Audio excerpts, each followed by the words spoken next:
YS Jaganmohan Reddy విడుదల చేసిన manifesto ఆచరణ సాధ్యమైందే అన్నారు మంత్రి అంబటి రాంబాబు. జగన్మోహన్ రెడ్డి ఒక్క మాట చెప్పాడంటే చేస్తాడంతే అన్నారు ఆయన.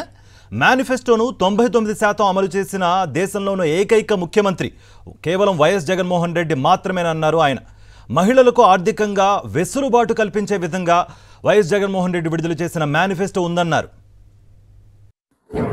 గతంలో ఉన్నటువంటి మేనిఫెస్టోని కూడా పోల్చి జగన్మోహన్ రెడ్డి గారు కొన్ని పెంపుదలలు చేశారు.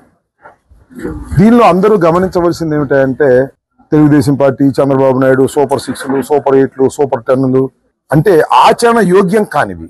ఏదో వాగ్దానం చేసేస్తే సరిపోతుందిలే, ఎన్నికల్లో చేయకపోయినా పర్వాలేదు అనుకునేటటువంటి మనస్తత్వంతో చంద్రబాబు నాయుడు గారు ఆచరణ యోగ్యం కాని అనేకమైనటువంటి సూపర్ 6 లాంటివి ప్రవేశపెట్టి ఏదో హైప్ తీసుకొచ్చి మోసం చేసి ఓట్లు వేసుకోవాలని అనుకుంటున్నాడు. కానీ జగన్మోహన్ రెడ్డి గారు ఏదైతే చెప్పానో అది చెయ్యాలి అనేటువంటి పట్టుదలతో ఆచరణకు యోగ్యమైనటువంటివి మాత్రమే ఇవాళ ఇవ్వటం అనేది ప్రజలు గమనించాలని ఈ సందర్భంగా నేను మనవి చేస్తున్నాను. జగన్మోహన్ రెడ్డి గారు గత ఎన్నికలకు ముందు విడుదల చేసినటువంటి మేనిఫెస్టోలో 99% వాగ్దానాలను నెరవేర్చినటువంటి వ్యక్తి జగన్మోహన్ రెడ్డి గారు.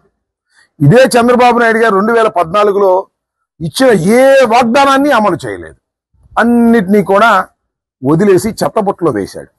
జగన్మోహన్ రెడ్డి గారు మేనిఫెస్టో పెట్టారు అంటే అది అమలు అవుతుందని అర్థం. చంద్రబాబు మేనిఫెస్టోలో పెట్టాడు అంటే అది అమలు కాదు అని అర్థం.